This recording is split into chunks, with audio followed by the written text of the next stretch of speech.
wa neno. Unaweza ukanisomea kitabu cha Kutoka 14. Turudi pale kidogo tu, Kutoka 14, 15.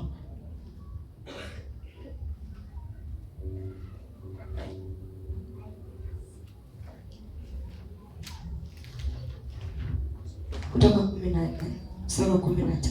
Yes. Sema Bwana akamwambia Musa, Bwana unanililia mimi? Waambie wana wa Israeli waendelee mbele. Asante. Amina. Unaona hapa Bwana anamwambia Musa kwamba mbona unanililia? Mbona unanililia mimi? Waambie. Haleluya. Waambie wana wa Israeli waendelee mbele. So kuna vitu vingine si vya kulia, si vya kwenda mbele. Okay, kuna vitu vingine si vya kwenda mbele za Mungu kuna vitu vingine ni maamuzi. Mungu amekupa maamuzi. Mungu amekupa maamuzi na Mungu amekuaminia katika maamuzi. Na Mungu anajua kwamba hayo maamuzi ambayo amekupa hautafanya maamuzi mabaya, utafanya maamuzi mazuri. Ndiposa Mungu alikuwa amemwaminia Musa. Musa anaenda mbele za Mungu. Musa analia kwa sababu ya wana wa Israeli, kwa sababu wana wa Israeli walikuwa wanapenda kusumbua sana. Wana wa Israeli walikuwa wanasumbua sana. Lakini Musa akiwa kwa wana wa Israeli hangeonyesha udhaifu wake, analia.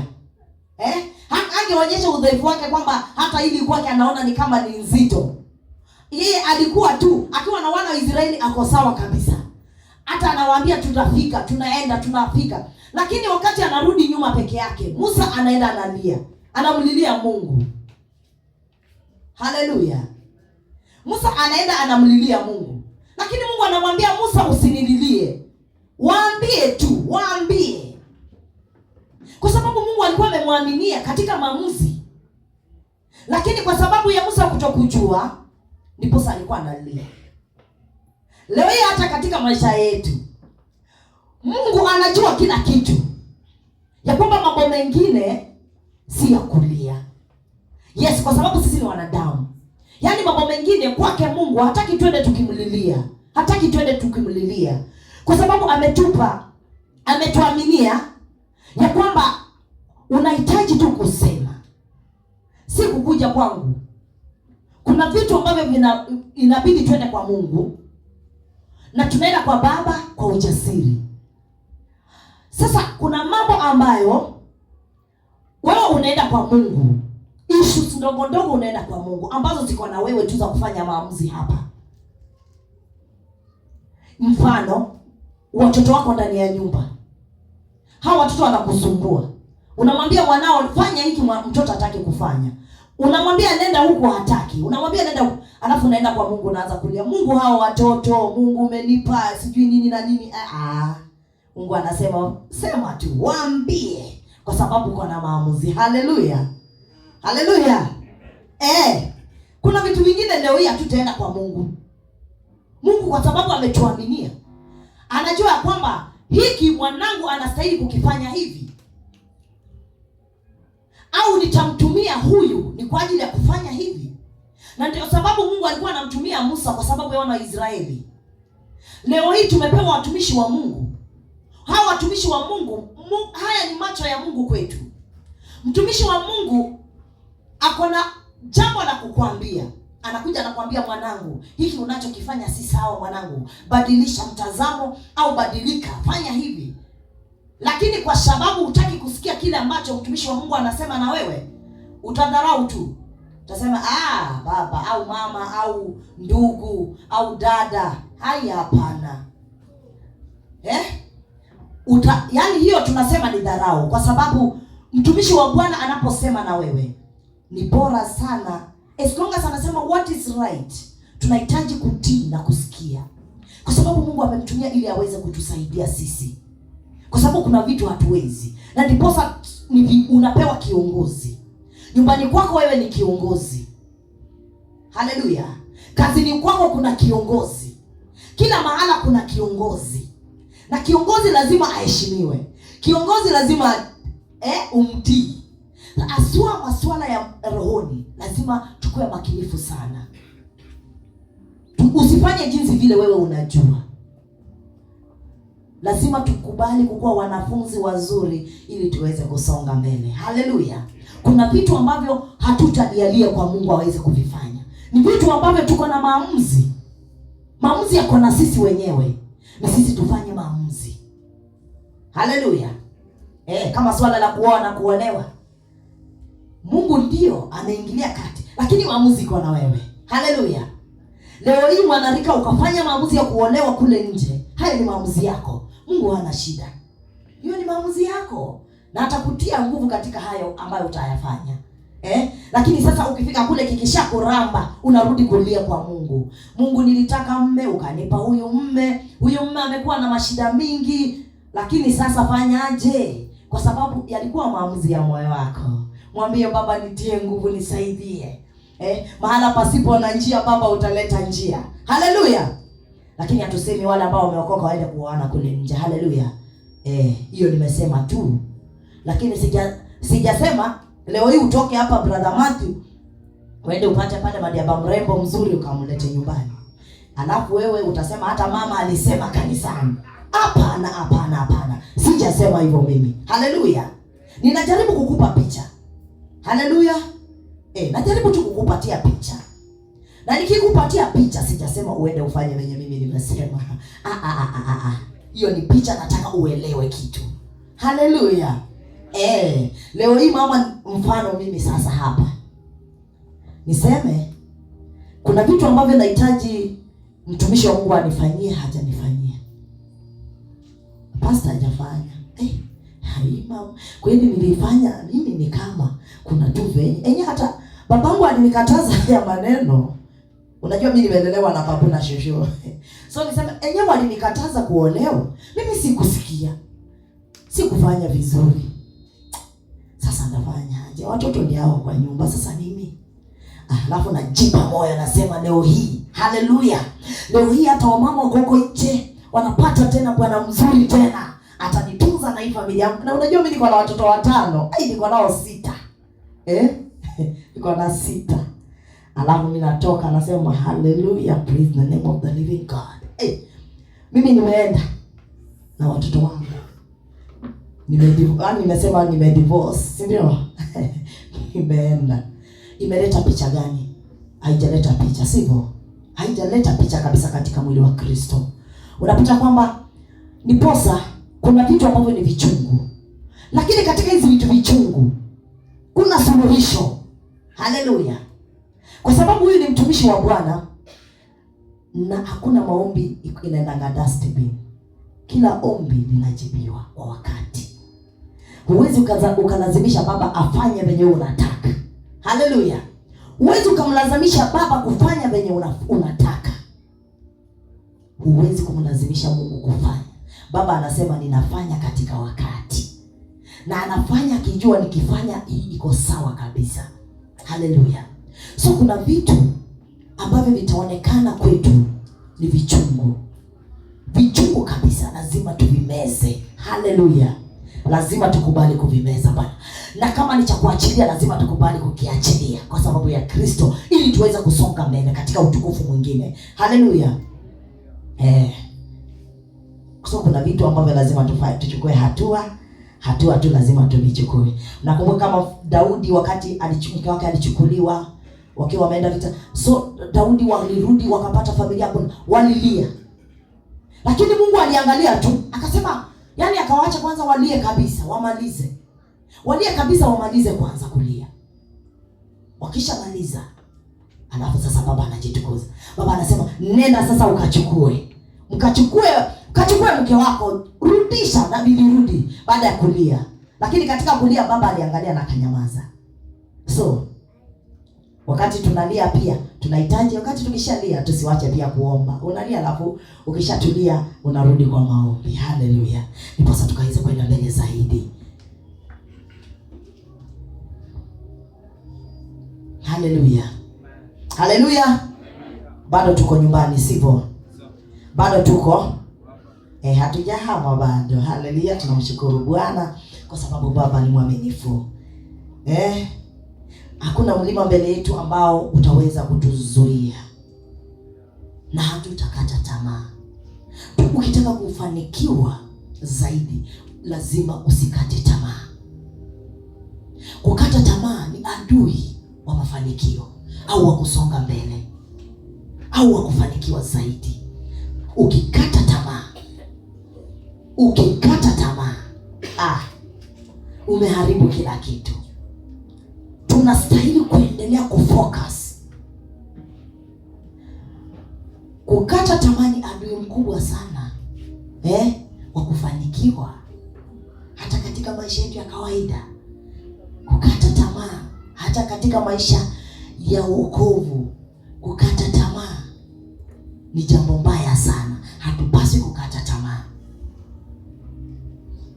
Tunazidi, inatubidi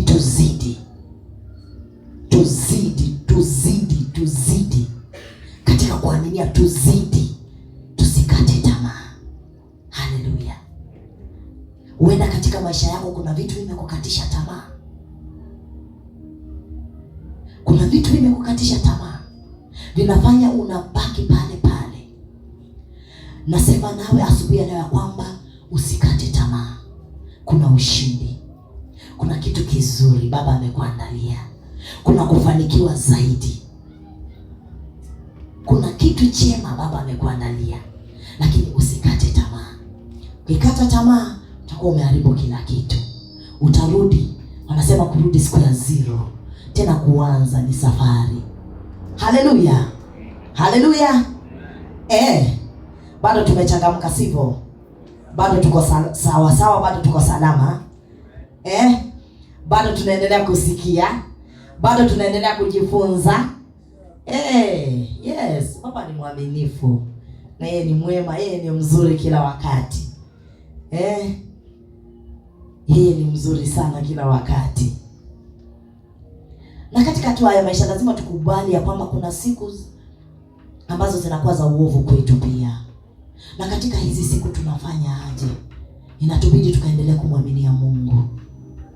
Katika hizo siku za uovu tukazidi kuaminia Mungu katika hiyo hali ambayo inaonekana kana kwamba ni uovu kwako, imekuwa kizingiti. Lazima tunaendelea kumwaminia Mungu ili tukaweze kufanikiwa zaidi. Haleluya, haleluya.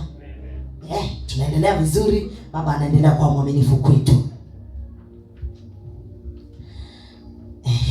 Tunaendelea vizuri. Haleluya. Msomaji wangu, ningependa usome katika kitabu cha Ephesians chapter 6.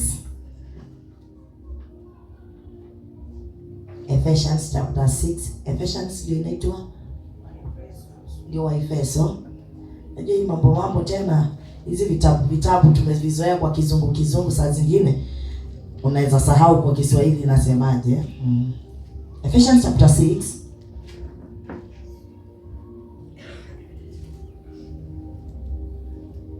Nimesema basi? Sijasema. 6:12. Mstari wa 12.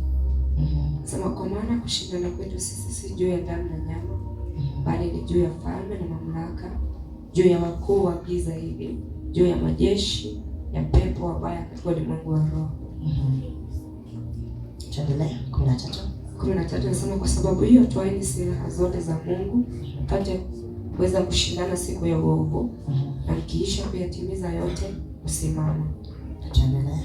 Mstari wa 14 nasema, basi simameni hali mmejifunga kweli viunoni na kuvaa dirii ya haki. Mstari wa 15 anasema, kufungiwa miguu tayari patao kwa injili ya amani. Zaidi ya yote mkitoa ngao ya imani, ambayo kwa hiyo mtaweza kuzima mishale yote yenye moto ya yule muovu. Mstari wa 17 anasema, tena ipokeeni chapeo ya wokovu na upanga wa Roho ambao ni neno la Mungu. Kwa sala zote na maombi mkisali kila wakati katika Roho, mkikesha kwa jambo hilo na kudumu katika kuombea watakatifu wote. Mstari wa 19 anasema, pia na kwa ajili yangu mimi nipewa usemi kwa kufungua kinywa changu, ili nihubiri kwa ujasiri ile siri ya Injili. Amen. Haleluya. Haleluya. Tujifunge kweli. kiunoni. Kujifunga kweli kiunoni. Haya, diria ya haki inapatikana kifuani. Viatu katika utayari. Haleluya, haleluya, haleluya.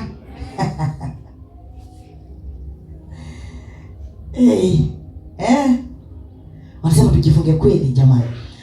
Sasa hii kweli lazima tuwe wa kweli, sivyo? Lazima tuwe wa kweli. Lazima tuwe wa kweli katika mambo ya Kikristo, katika mambo ya kiroho. Lazima tuwe na kweli. Hata katika maisha yetu lazima tuwe na kweli. Kweli ni silaha. Haki pia ni silaha. Viatu ni silaha, chepeo ni silaha. Hivi vyote lazima tuwe na silaha. Hizi silaha zote tunazibeba wapi? Tunazibeba nyuma au tunazibeba mbele?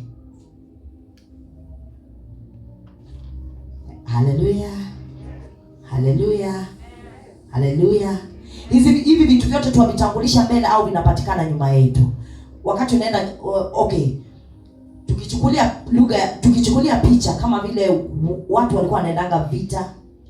Tukisoma katika maandiko tunapata walikuwa wanavaa silaha, mtu anajiweka vizuri anaenda kwa silaha. Hata katika ulimwengu huu majeshi wetu wakienda katika vita kuna vitu wanavaa. Sana sana wanakuwa wameprotect sehemu gani? Wanaprotect wapi? Wanaprotect mbele, sivyo? Mbele kuna ulinzi, si ndio? Lakini sasa unaenda katika vita alafu kageuza mgongo. Nini kitafanyika? Adui atafanya nini? Adui atakumaliza. Kwa sababu haujafunika nyuma, wanafunika mbele. Kwa sababu unaenda mbele. So silaha zote za kukuzuia wewe ili kitu kiovu kisikupate au mauti isikupate unafunikwa ni mbele. Ni mbele. No, yani umeaminiwa kwamba unaenda mbele, si unarudi nyuma, kwa sababu adui yako ako mbele yako. Na unafaa ukabiliane naye huku mbele. So ukimgeuzia mgongo adui atakumaliza. Haleluya. Haleluya. So unapata katika hizi silaha, katika maisha yetu ya wokovu, ukweli unakuwa kipaumbele kwako. Haki inafaa ikuwe kipaumbele kwako. Utayari pia unafaa ukuwe kipaumbele kwako. Ukivikosa adui atakuattack, kwa sababu atapata kuna mwanya, umemgeuzia mgongo, na ataweza kupata njia rahisi sana ya kuweza kuangamiza. Haleluya. Mungu hategemei kuangalia nyuma. Mungu anakuaminia katika kuangalia mbele. Mungu anajua kwamba mwanangu, songa mbele. Mwanangu, nakuaminia kwenda mbele, sikuamini kurudi nyuma. Na leo hii kitu ambayo inatumaliza sana ni wakati tunafika at point unaanza kutazama mambo ya nyuma. Unaanza kuangalia mambo yako ya jana. Jana nilikuwa na maisha mazuri. Wakati nimekuwa katika dunia nilikuwa na maisha mazuri. Wakati nilikuwa sijamjua Kristo nilikuwa na maisha mazuri. Leo hii sina maisha mazuri.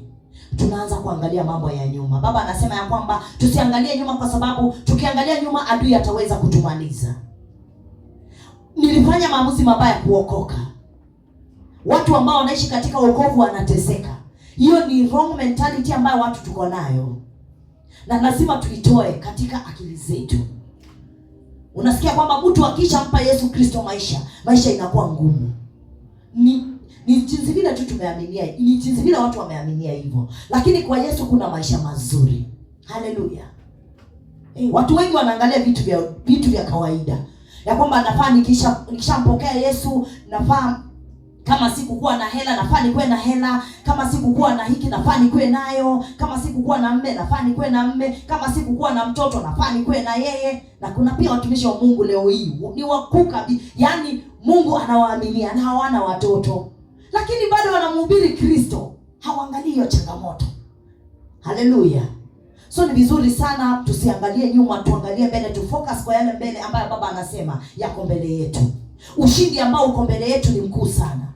Maisha ambayo tunaishi leo hii, kesho Baba ametuandalia maisha ambayo ni mazuri. Na haya maisha mazuri tunayapata tu katika kufanya maamuzi ambayo ni mazuri. Haleluya.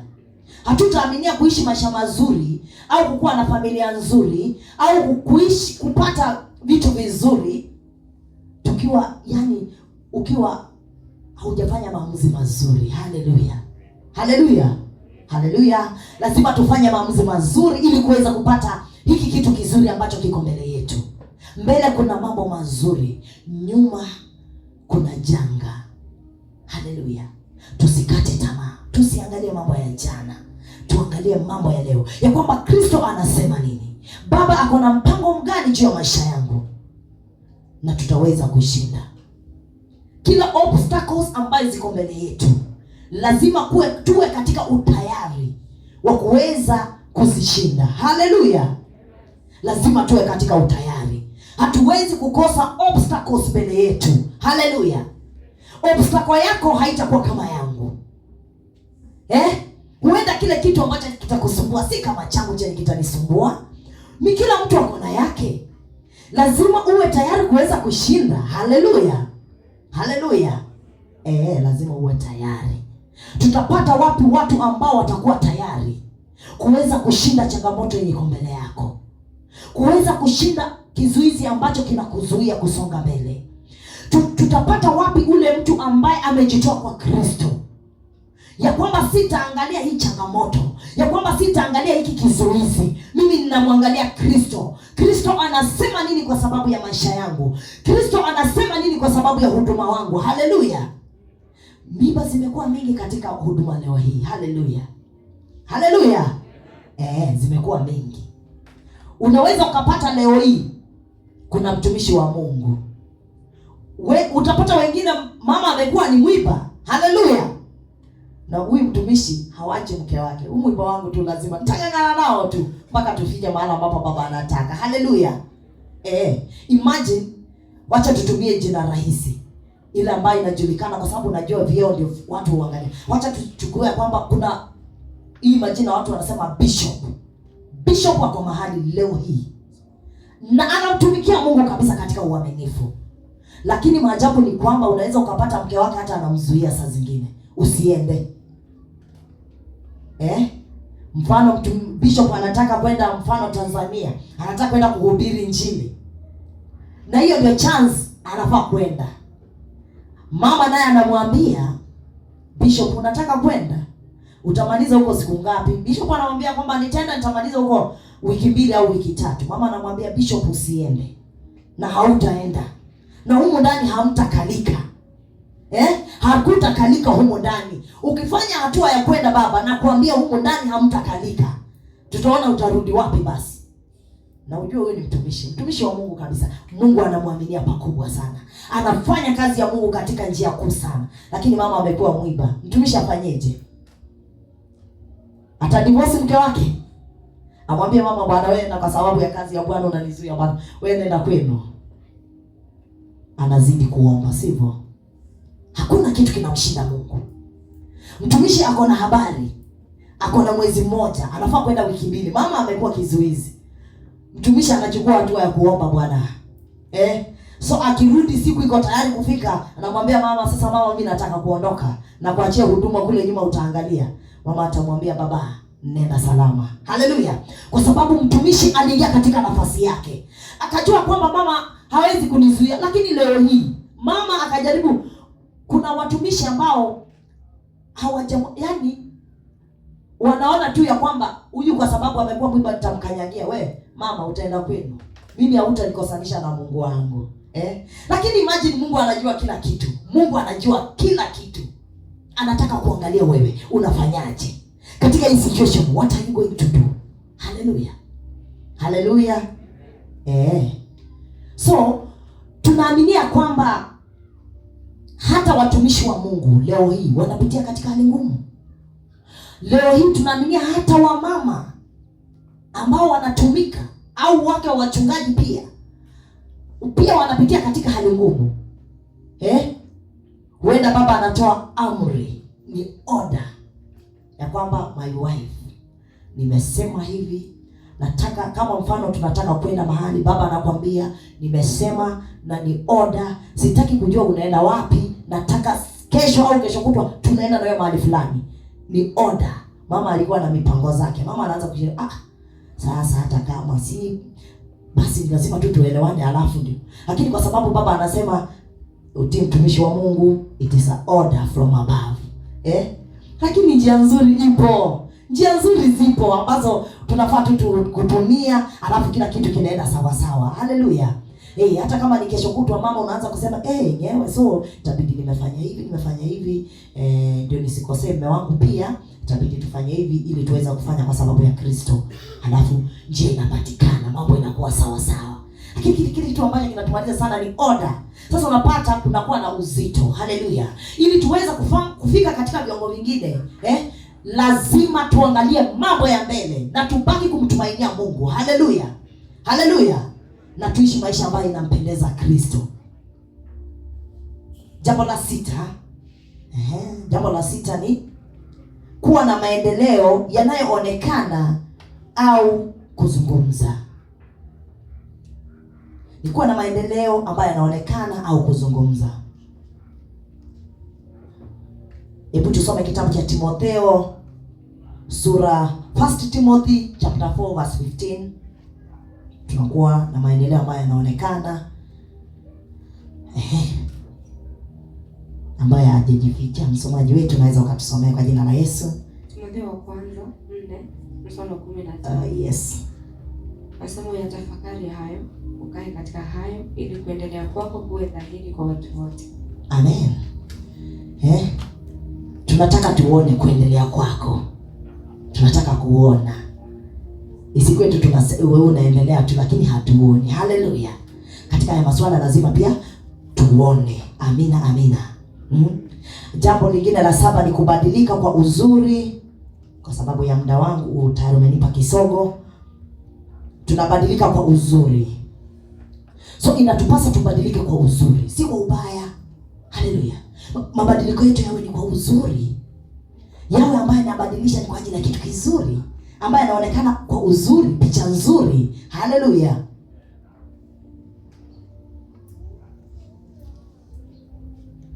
Leo yako ikuwe bora kuliko jana. Haleluya. Hiyo ni namba 9. Namba 8. Namba 9 kuna ile ya kukua unakuwa. Yaani kukua unakuwa. Haleluya. Hapo leo yako ikuwe bora kuliko jana, unaweza ukaandika hapo kitabu cha Hagai 2:9. Alafu namba 10 tunapata kuwa kufikiria malango yako uliojiwekea. Haleluya. Kwa sababu katika kuingia katika kiwango kingine lazima kuna malengo ambayo yako wewe mwenyewe umejiwekea. Kwamba katika hiyo kiwango kipya ni kipi cha kufanya huko, au ni nini ambacho unakitaka kwa sababu umekwisha kufika katika kiwango kipya. Haleluya. Haleluya. Hapo tutaandika kitabu cha Filipo 3:4. Kristo anazidi kuwa mwaminifu, anazidi kutubariki zaidi. Haleluya. Na ninaamini ya kwamba katika kufika kiwango kingine, lazima tuwe na hizi vitu hivi vitu vyote ambavyo tumeweza kuvipata hapa, vitu 10 hivi lazima tuwe nazo ili tuweze kuingia katika kiwango kipya. Haleluya. Halafu mwisho tunakwambia kwamba swala la wewe kupiga hatua ni maamuzi. Haleluya. Lazima uamue. Lazima ufanye nini? Uamue, sio karama, ni maamuzi. Haleluya. Bwana Yesu apewe sifa. Bwana Yesu apewe sifa. Ni swala la nini? La maamuzi. Maamuzi ambayo unachukua leo, hayo ndiyo maamuzi ambayo yataweza kukuweka katika kiwango kipya. Je, uamuzi ambao unaufanya leo hii ni uamuzi ambao unampendeza Mungu? Ni uamuzi ambao utakupa kitu chema? Ni uamuzi ambao utaishi maisha mazuri? Fanya maamuzi ukiwa na akili timamu. Haleluya. ili uweze kufika kiwango kingine. Haleluya, haleluya, haleluya, haleluya.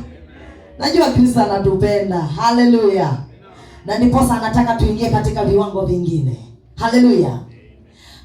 Viwango vingine kuvifikia, lazima kuna vitu itabidi tumevidondoa. Haleluya.